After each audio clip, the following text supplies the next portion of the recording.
majka iz pakla, Sara je lažno optužila muža da zlostavlja dete, na kraju je isplivala jeziva istina o njoj. Nakon istrage i ispitivanja osumnjičenih dokazano je da je otac nevin.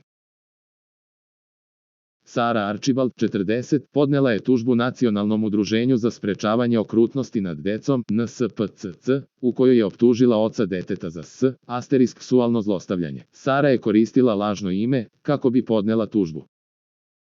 Dete je veoma brzo oduzeto od roditelja i odvedeno je u socijalnu službu u kome je provelo 3 dana.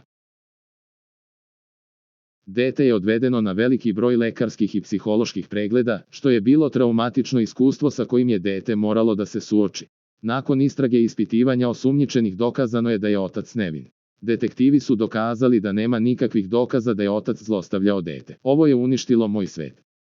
Optužen sam za seksualno zlostavljanje, najjadniju i najgoru stvar u kom životu, rekao je nedužni otac.